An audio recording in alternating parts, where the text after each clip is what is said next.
Another fun week of college football is in the books, and we know less than we knew last week. So Alabama looks beatable for the first time in probably a decade or two. They don't look like the same Alabama, and maybe it's Ken LeBoer, maybe it's like a Nick Saban, maybe it's just other teams that caught up. But I don't know. It's been fun. Indiana looks like they weren't ready for prime time. Same with Colorado. We go into kind of the games that came out. We give our power rankings. We give our thoughts on the college football rankings, which were just released, and what it means that Boise State would have a bye into the first round, and possibly the Big 12 conference winner wouldn't have a automatic qualifier either. So it's fun. Give us a listen, and if you like what we're doing, please don't forget to like, subscribe to us. We're on Facebook, on Instagram, Blue Sky, YouTube.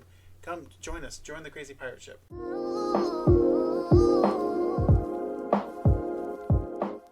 Welcome to the number one local sports podcast in Seminole County, Florida. This is Sandlot Sports. I am Adam Capison. I'm here with Dorian Cody. Yo, what's going on with the NBA? We'll talk about that because I do have thoughts. Will we? And BJ Thomas. Let's go Gators. We'll start there. Welcome back to the world of the living, Florida Gators.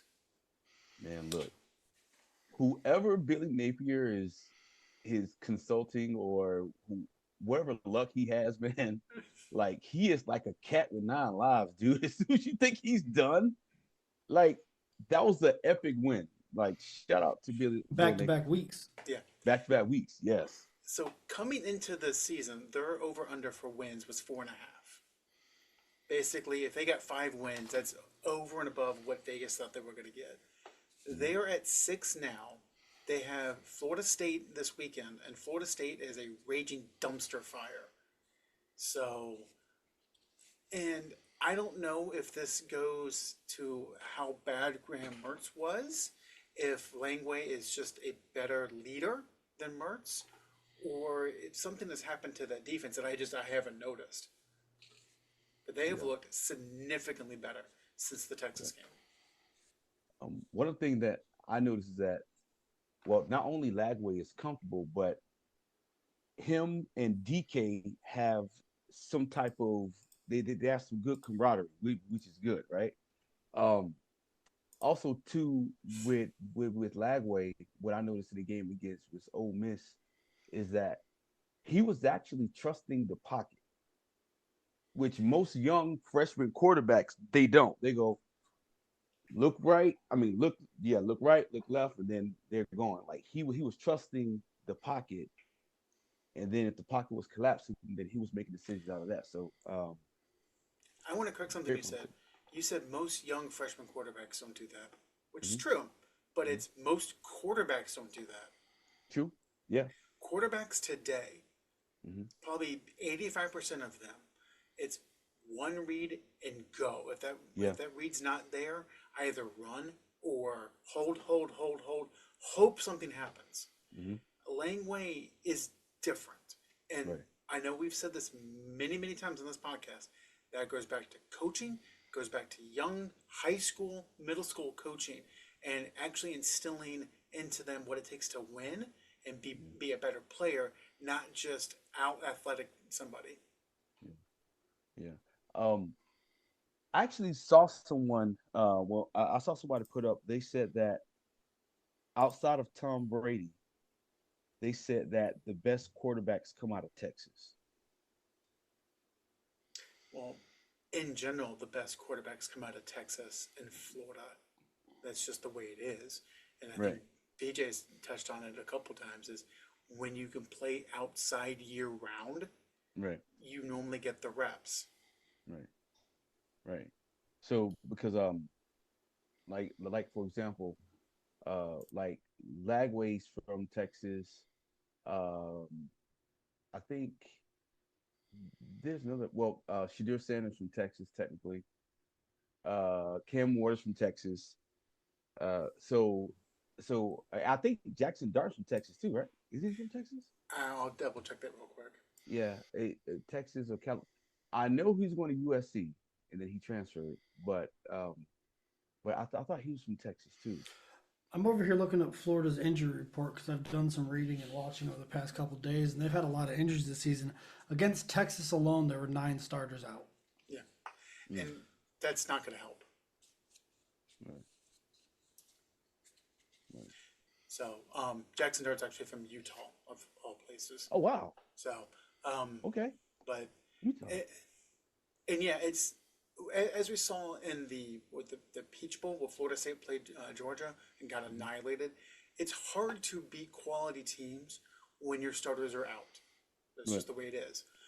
But and I know I will say, this is horrible because I don't believe in more victories. But when they played Georgia and played them tight until Langley got hurt, I think that gave them confidence to go, oh, you know what?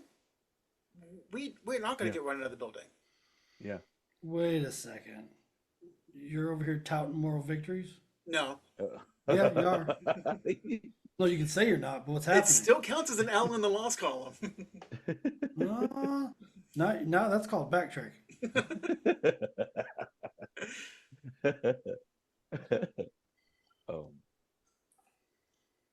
But yeah, so in that game versus Ole Miss, so Florida won that game, Ole Miss didn't lose, or is it the other way around? I'm going to love to hear this answer, Adam. Go ahead. Florida won the game. I mean, Okay. They made Dart throw 2 interceptions in Florida territory in the fourth quarter. Almost 3. Yeah, it was 3. No, it was almost 3. He It was didn't almost catch 3? it. Okay. Yeah. Yeah. They took the lead and played defense well enough to hang on to it. It wasn't like, Ole Miss jumped out to this 20-point lead and Florida chipped away because they were doing something stupid. Like, no, Florida hung with them, made the plays when they needed to, and that includes offense and defense. Do you think there was some underestimating from Ole Miss part as far as how they looked at coming in? Well, first off, if you're any team going to the Swamp, you should have some reservations because I think the Swamp is the loudest stadium, or is it Michigan? Oh, Michigan Stadium is not loud at all. Like the acoustics of Michigan Stadium are jacked up. Yeah, because I've been to Ben Griffin Stadium, and it's like it seems as if like the stadium it sits on top of you, like the way that they orchestrated the stadium is like when you have 100,000 yelling, like they're yelling on top of you. So it's like the pressure of all the decibels of the sound and shit. Like Well, it's and crazy. it's also it's the way these stadiums are set up, especially Ben Hill Griffin, because there's walls where the sound can vibrate off of. Whereas Michigan Stadium, not only is it built into the ground, like I think it's built like 20 or 30 feet into the ground, but it's built up, so the sound goes up. Because when they built it 100 years ago, they didn't think of these things, and instead of building a new stadium, they're like, well, fuck it, we're ratchety old white dudes. We're just gonna keep the stadium there. I think it's funny that the Romans had this shit figured out, but a bunch of retards in Michigan couldn't figure it out. Hey, the guys in Michigan have to rely on people from Illinois to pay for their NIL, so it's all good. This is why people shit like this is why people still root for Ohio State. So I sent you guys that story. So obviously over the weekend, Bryce Underwood flipped from LSU to Michigan. He's the number one recruit coming into the upcoming class. Well, he flipped because or was compensated differently. Yes, I'm getting to that. So LSU had a NIL deal over the 4 years, or over the time that he'd be there. As long as he did not transfer out, it would be $10 million. Well, apparently Larry Ellison, the CEO of Oracle, ponied up $12.5 million over the time that he'd be at Michigan. Yeah. Now it's weird because Larry Ellison is not a Michigan alum. He went to Illinois. His young wife, however, went to Michigan during the Rich Rod era and vowed to never see that happen again. Went to her husband and went, pay this man. Do you know how whipped he has to be for that to happen? Only God knows what she's doing. It's also like less than 1% of his wealth. It's like a penny to us. Yeah, it's it's like you buying pads and helmets for your son's football. Yeah. For him to wear to football practice. Not even. Yeah. It's like you spending $200 or $300. Yeah. Wow. Yeah. And I just think it's hilarious that it's kind of like the Yankees Dodgers things. Like everybody's been screaming for so long, oh, the SEC's buying titles. It's like, well, you guys have had the ability to, you just chosen not to. Yep. Mm-hmm. And now they're catching up, and they're like, oh, look, we got this quarterback. And I was like, yeah, for the GDP of Lebanon, you have a quarterback. Yeah, and it wasn't just Underwood. It was like Underwood, the defensive back that he's friends with at school went, and I think they're getting another wide receiver. So yeah, they basically went, well, this year sucks. We're not going to do this anymore. So, but I do want to touch on something. And BJ, I know you and I went back and forth in the group chat. For schools like Michigan and Alabama and Florida and Georgia, the end game is not a bowl game. That is not, how you want your season to end. Yeah, you can go, hey, we got a new coach. He's coming in. Bowl game was what we were like. No, fuck that. No, this is not. You got to go to the Cheez-It Participation Bowl. Like, no. If you're Alabama, if you're Michigan, if you're Florida, your goal is the playoff, especially with 12 teams. And to be happy that you made a bowl game is pathetic. And I will tell you that yes, Michigan qualifies for a bowl after their win against Northwestern last week. Fans aren't happy. Like there are already signs that said that if Kurt Campbell is back January 1 in Ann Arbor, he will be run out of town. So, and when I saw an Alabama fan get all uppity that Alabama, yeah, they're 8-3 after losing Saban, they're going to a bowl game. It's like no, simmer down there, Skippy. Was it a coincidence that you used uppity in a sentence describing an Alabama fan? Or I'm trying to. I was on a roll like the Germans bombing Pearl Harbor. Leave me alone. The Germans bombed Pearl Harbor. Now you're rewriting history. No. What are you, conservative Republican? It's a quote from Animal House, dude. I haven't seen Animal House since I was like 14. Better movie, Porky's or Animal House? Ooh. Yeah, exactly. Because Animal House gets overrated a bit, in my opinion. Better movie. I'm going to get some hate for that, but I don't care what you fucks think anyway, so. Better movie, Porky's or Revenge of the Nerds? How are you going to answer my question with a question? I think in debate class you may have had points deducted. Well, I answered your question by advancing Porky's to the next round. That, my friends, is called covering your ass.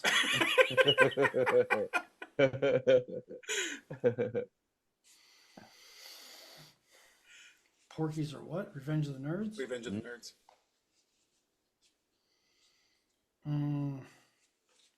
I still like Porky's. Fair. It's You had to close. think about it, though. It was close. I did have to think about it. I think Kim Cattrall makes the difference. Oh yeah. Oh yeah. Dorian just got a semi. Okay, we've lost I'm Dorian. thinking of her from that and even Sex in the City. I love her character in Sex in the City. Of course you did. She was a whore. Ding ding ding. Well, we have called a promiscuous woman a whore, and I accidentally let it slip that Michiganders are retards. I don't know how much further we can take this show. Man, they are. Thankfully, nobody sponsors us, so it doesn't matter. So you kind of derailed ourselves like Indiana did over the weekend, so it's all good. Indiana.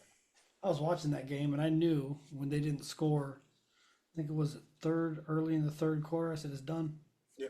Well, I actually knew before then. When they screwed up the punt at the end of the half, I'm like, this game's over. Yeah. Yeah. Then the Cowboys taught you a lesson in thinking things are over. Holy shit, what a game that was.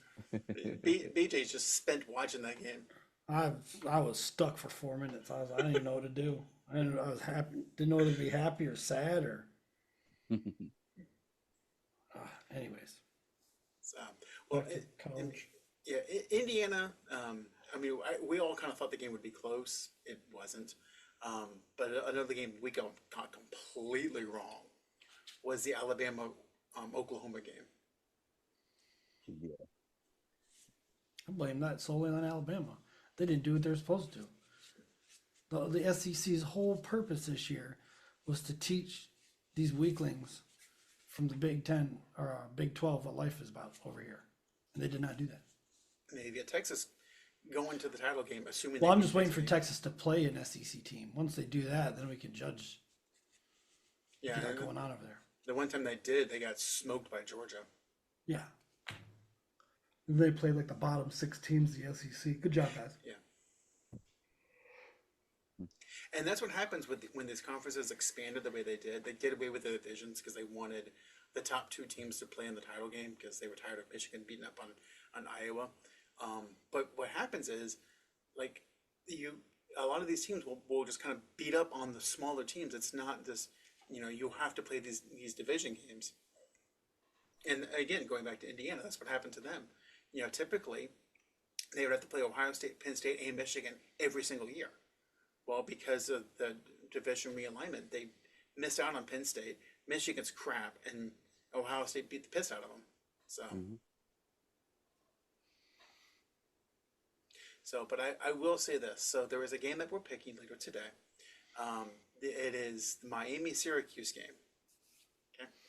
I personally have a vested interest in the Miami-Syracuse game, as y'all do too, but for different reasons. So I have a $10 bet on our team, we're trying to be sponsors, on Hard Rock, that if Clemson, Georgia, Iowa State, and Ohio State all win, I win $400. The only way that's going to happen, all win their conferences, the only way that's going to happen is if Syracuse beats Miami this weekend. That's all. Clemson's the team that just won't go away because, again, they don't play anybody. Oh, and now all of a sudden Dabo's cool with NIL. Of course. He said we he alluded to the fact that we misunderstood what he was saying. And it's like, no, I speak English. I did not. You're a liar, like most other people with that accent. Oh, I'm in trouble. You work with these people every single day. They know better. Yeah, well. Yeah, he's definitely going to be the transfer portal next year. Well, he has to. And again, when we talked about Michigan, Dabo's realized if I don't do this, I don't have a job. Like, I will be run out of town because this school will be absolutely irrelevant. Because at least just go ahead. Google it. Just get a Uyunglele. Just go ahead and get him DJU from Florida State and run it back. Yeah, well, should fix it. Yep. But at the very least, like teams like Michigan and USC and Florida, they've got traditions to go back on. Granted, Florida's is more recent than Michigan's and USC's, but they still have that tradition and legacies to get in. Clemson, without Dabo, is nothing. Yeah. So they don't have this, like, hey, let's bring in the legacy guys, like, Aiden Hutchinson at Michigan. Without Dabo, they're nothing. And they basically said, you need to embrace this or you're done.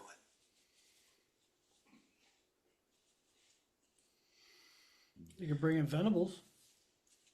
Yeah, bring him back. He's coaching in a real conference now, though. Mm-hmm. Yeah. So, nope, but not happening. Yeah, well, I do want to address something because Mr. Cody has the Colorado Buffaloes jersey on. It's a funeral. Yeah. What had happened? They got hit in the mouth. Thing is, like I mentioned on one of our shows before, I said the most dangerous team is a team that has basically nothing to play for. Like they have nothing to lose. Because they can try all types of shit. Like they're playing with house money. Kansas was playing with house money. And what happened was Dion was trying to get them, motivated and things of that nature. But by that time, Kansas pretty much figured out Colorado, hey, you know what we're gonna do? We're gonna keep running down their throats, and instead of us passing for, passing vertically for 20 yards, we're gonna throw some screens. We're gonna do, we're gonna go deep into our playbook. That's what it did.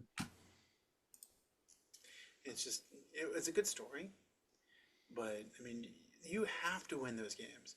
It's one thing if Colorado had gone up against, like an Ohio State or Georgia, and then got punched. They Right. they lost to Kansas, who is the first team in I think 25 years. I think it's a stat on ESPN to beat in consecutive weeks 3 top 25 teams and still have a losing record after it. Which I don't know if that says more about Colorado, the Big 12 as a whole, or Kansas. Because those were 3 conference games where the teams are ranked. All 3 of them lost to a team that right now is 4-7. It's pathetic.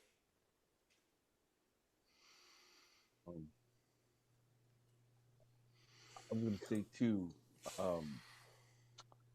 So one of the things that I noticed about Colorado too was they they were relying on the refs to kind of help guide a lot of those calls, and it's like, you know, you can't rely, like if you're coming in as a ranked team, like you can't expect the refs to always bail you out. And in most cases, the refs are going to be able to um, help out the team that's not as talented, right, or that's not ranked. Because Kansas got away with a lot of holds, they got away with pass interference calls, but the refs was letting play. They're like, hey, you know, if you're gonna play in my league, you're gonna earn it. So are you saying that Colorado's the James Harden of college football? It's starting to seem that way. Eesh. Really starting to seem that way. Um, they just have to, like one of the things that Coach Prime had told them was like, hey, like, so where do we go from here? Because if you mope around about this loss, next game, same outcome's gonna happen, Don't let a team beat you twice. right? So he was like, he said, um, we have to do a better job at executing and making the right decisions when it comes to playing sound football, because there were some missed tackles on Colorado's side. Also, too, um, there were so many open spaces that if Kansas had a quarterback that could throw, then they would have been a lot solid. But And you know, and then that's preparation and just wanting to. Because there's zero reason why Kansas should be breaking tackles. Zero reason why Kansas should have wide open receivers. But it's what happened. mhm. So I personally have dropped Colorado out of my power rankings, but we'll get to that and let you guys kind of give your own. Before we do, they did release the playoff rankings. Um, so obviously Oregon still won, Ohio State and Texas, Penn State. We are the top 3 of the top 4 are Big Ten, but whatever. And then so they put out the conference winners. Oregon, Miami, Texas all projected to be conference winners. Boise State is projected to be the top 4th best conference winner over the Big 12. Yeah, Big 12 conference sucks. And your little comment about the Big Ten, I mean, when they don't make it to the second round except for one team, you'll see. We'll see. No, you'll see. Now, ironically, so the way the bracket is now, and obviously this will change, you'll have 2 Big Ten teams playing each other. So obviously you'll have another team advancing to the second round. But it's interesting that the Big 12 fought like, no. You think either Penn State or Indiana is actually going to beat Miami? The way Miami fucks around, maybe. Yeah. Right, but you actually have nothing to judge that against because neither one of them played a team in Miami's orbit. Well, on the flip side of that, who has Miami played? ACC competition. Okay, and haven't we always talked about how the ACC is? Yeah, but the Big Ten sucks. It's Okay. Ohio State and Oregon, and then a bunch of trash. Okay. The ACC is Miami and SMU and a bunch of trash. Yeah, but it's still a bunch of kids that came from the South.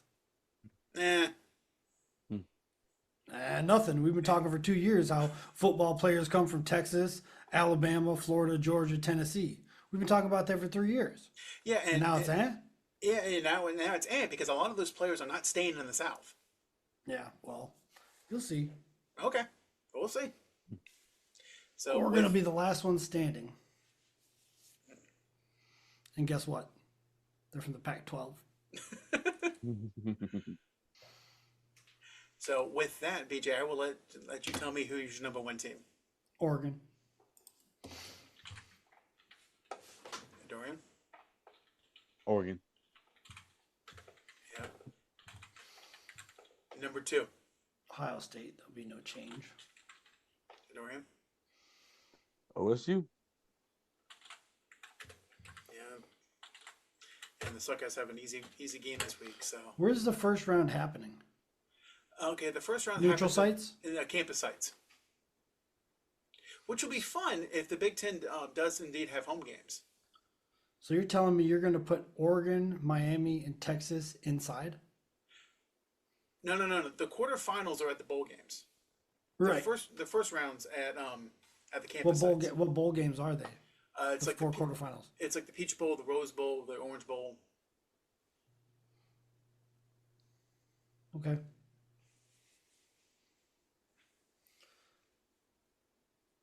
I will go Texas. Dorian? Same, I'll go Texas. Yeah, I haven't seen anything to change that. Number four. Pure hate, Miami. Dorian? Number four, I'm going Notre Dame. I'm comparing losses. I'm going Miami's lost to Georgia Tech. Notre Dame's lost to Northern Illinois. Miami's loss is not as bad, so Miami. BJ, number five. Georgia. Dorian? I'm going to say, you said, and this is the fifth one, right? Yep. We'll say UGA. I mean, I'm sorry. No, I took it back. No, it's going to be Miami. I'm sorry. Yeah. I've got Notre Dame. BJ, number six. I've done about all I can do. It has to be Notre Dame, I guess. Dorian, number six. Number six is going to be Notre Dame. And I've got Georgia at six. BJ, number seven. I do not want to put Penn State up here. I still think Tennessee would beat Penn State, so I'm going Tennessee. Okay, Dorian, number seven. Number seven is going to be Tennessee. I'm putting Penn State at seven. BJ, number eight. I guess I'll put Penn State there, reluctantly. Dorian, number eight. Number eight, I'm putting SMU.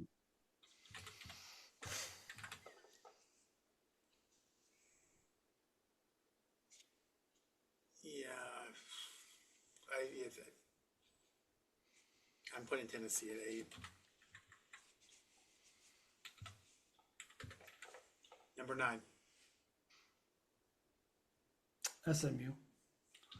I like how you just said, like, fuck Penn State, just like kind of how I was thinking.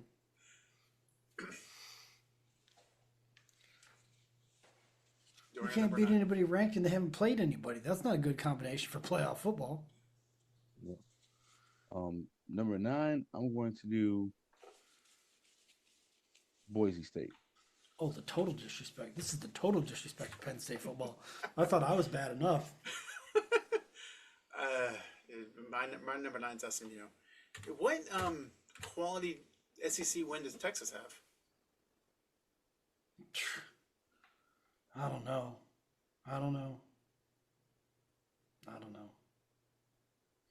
Did they beat Alabama? They play Alabama? I don't think so. I don't remember. I don't know. Who they play? Let's pull up the schedule real quick. Yeah, I don't think they've beaten a quality team. So here's Texas's schedule.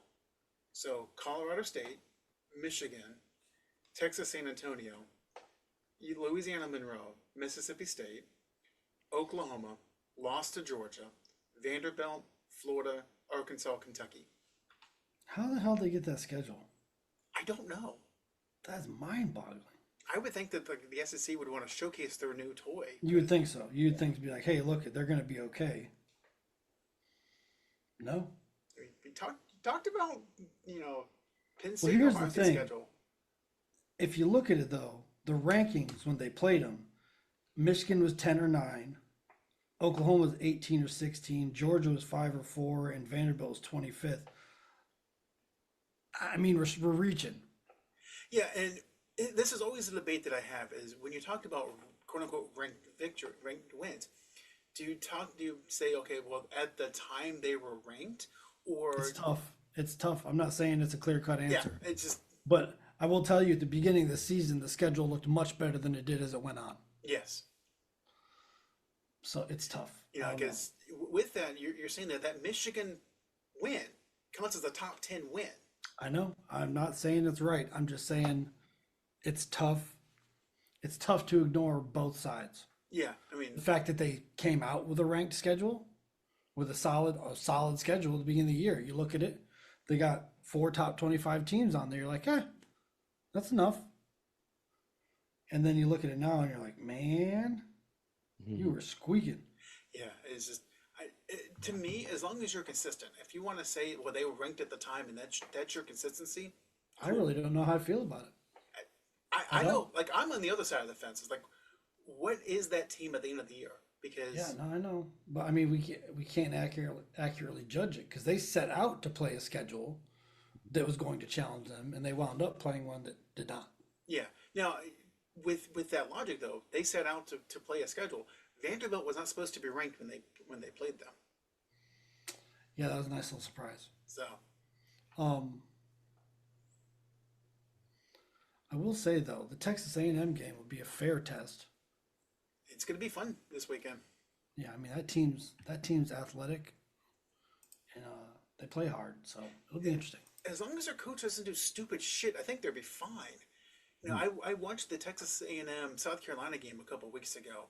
Twice, their coach went for it 4th and 1 from their own 30-something yard line, and both times they decided to just run the ball up the middle. And I'm like, if you're going to be that aggressive, at least have a smarter play call. Nah, we're gonna wing it. Yeah, I don't know. The Texas thing, I mean, we can't say they picked a weak schedule. That's not what happened. No, but Circumstances are.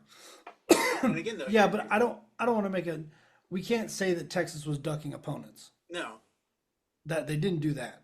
They didn't pick, because that's kind of how I felt until we really looked at it.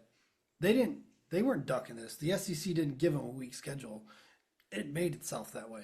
yeah. I mean, the Oklahoma game was supposed to be a good game. Oklahoma just was crap this year. Florida was supposed to be a great game. When they played them, they were not as hot as they are now. And like you said, Florida, 8 or 9 starters that were out. Yes. So we'll see. So BJ, I never did get your 10 team. I want to do this, and this is going to make people angry, and I'm fine with that. Alabama.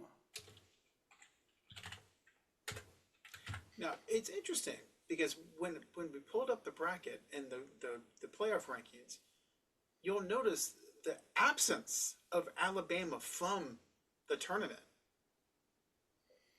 Yeah, I know. I mean, they've earned that. They've 3 earned losses. the absence. Yeah, Yeah. they've earned the absence. I just think on any given Sunday, probably going to beat Boise State, probably going to beat Clemson. And the way Indiana played this weekend, probably going to beat Indiana.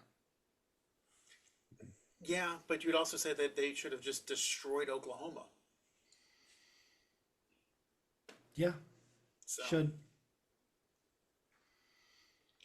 Dorian, who's your I don't 10? think Boise State's deep enough to run with these boys. Well, I mean, okay, so I don't have Boise State's schedule up, but I do know that the one loss was against Oregon. Yeah. And talk about running with them. They were there until literally Oregon kicked the game-winning field goal at the end. So they hung with them. Now, one game does not make a season.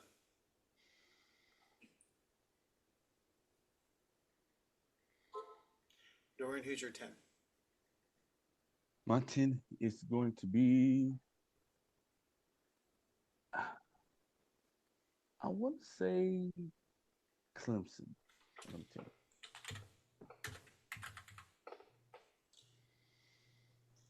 I can't ignore one loss versus 3. So I'm going Boise over the rest. We do have to look at this. Wyoming, San Jose State, Nevada, San Diego State, UNLV, Hawaii, Utah State, Washington State, Portland State? Is that who that is? Yes. Probably. Now, again, they can only play in their conference. So now the Portland State Georgia non-conference, Southern. there's just no excuse for that. Georgia Southern gave him 45 points. Mm-hmm.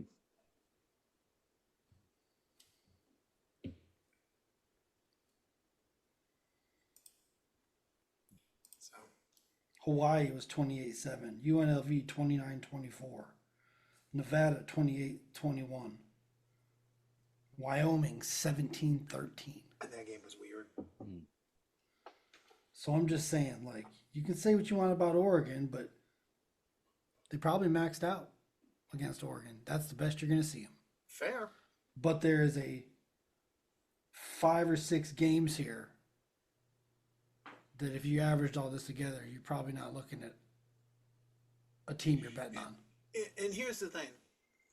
Well, I 100% agree that they deserve a spot in the playoffs. Sure. Okay? The way that they constructed the playoff format gives Boise State a bye to the second round. And I guarantee you, if that holds, that will change this offseason. Just believe it.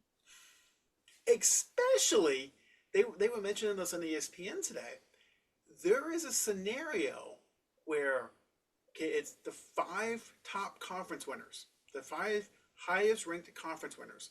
There is a scenario where that's Oregon, the ACC champ, the SEC champ, Boise State, and Tulane, not the Big 12 title winner. And I guarantee you, if Boise State and Tulane get automatic qualifiers, this shit will be blown up on January 10th. Yeah, they'll be breaking their necks to try to fix it.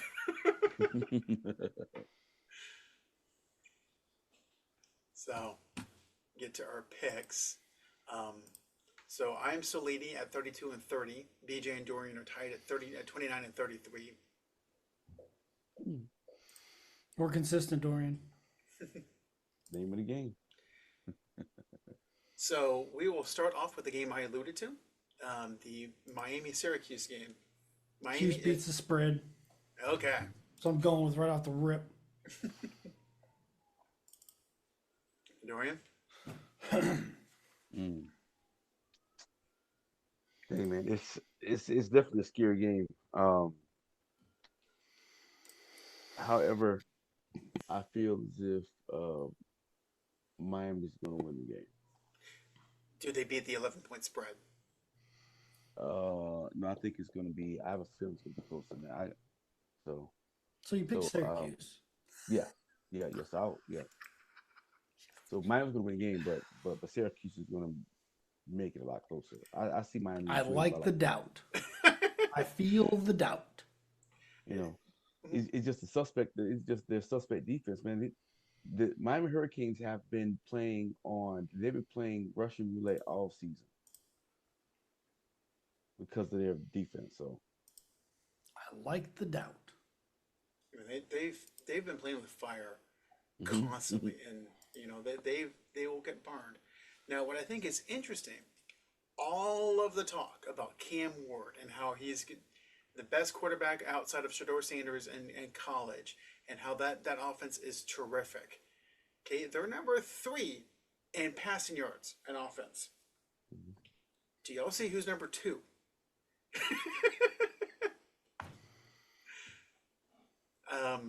The Lake Effect boys. Yep. To me, that says something. And Miami's been fucking around all year. I'm going Syracuse to at least beat the 11-point spread. You know, Aronde Gadsden's son is their tight end, right? Syracuse's tight end. I did not know that. Yeah.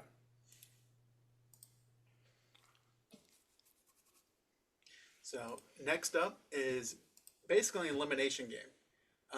It is South Carolina playing at Clemson. Clemson's a 2.5-point favorite. The loser is completely done from the playoffs. The winner has a shot. Oh, I'm going South Carolina. I'm so much of a loyalist, I could get a red coat out of this situation. Dorian. They're playing in Death Valley. They're playing in Death Valley. Oh, I'm going to go with Clemson. I think Clemson wins by a field goal, which is more than the 2.5, so I'm going with that. Okay. Next up is Auburn, Alabama. Alabama's an 11.5-point favorite, coming off the just spanking from Oklahoma. So it's the Iron Bowl, right? It is the Iron Bowl.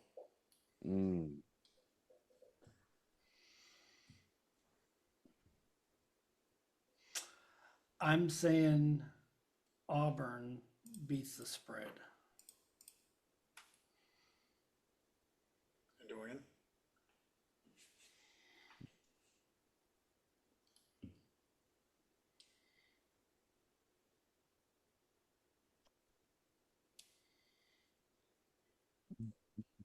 You have to make a pick, dude. I'm gonna go with Bama. Which Jalen Milroe are you gonna get? Don't know. I have no idea. I have absolutely no idea. I'm going Alabama. I think they come in pissed off. I think DeBoer gets them right. So,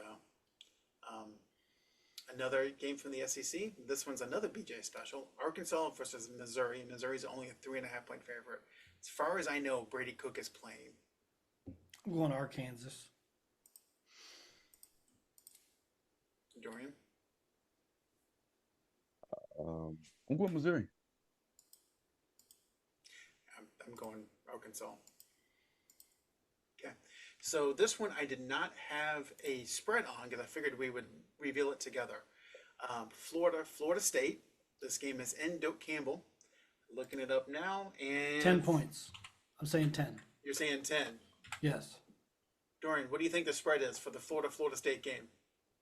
I'll give you a hint. Florida's the favorite. I'm going to say 7. 7 points.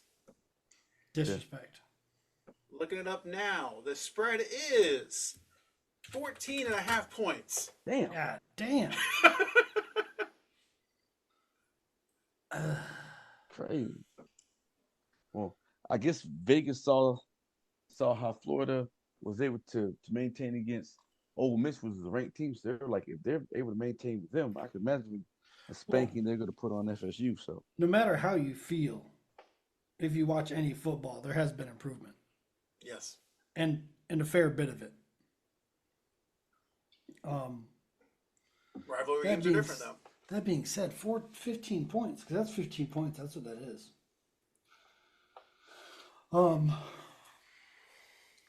Shit. Fuck, I'm going with the Gators. Gators cover. Dorian? I'm going Gators. Yeah, I think that's a smart pick. I mean, Florida State can be all motivated that they want. The talent level is just not there this year. And they're it's just fucking terrible. So the game of the week, and this actually decides who will play in the SEC title game. So Georgia's already got a spot. The winner of this game plays Georgia. Texas A&M. Texas is a 6-point favorite. This game's in College Station. Is all that correct? Yes. The spread and everything? Yep. Okay, because it says Colorado versus Kansas. Oh, I didn't know if that affected the spread. I'm just checking.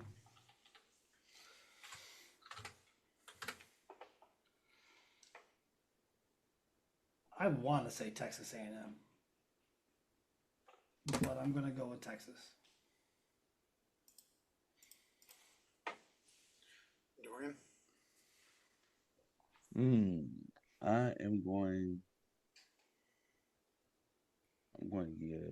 going to choose Texas. I'm going A&M. You know, Texas has proved that the one time that they played, a competition from the SEC. Now, granted, A&M is not the old guard SEC, but they've been in that league for a while. They struggled. I'm going A&M. So with that, we'll take a quick break and be back with the NFL.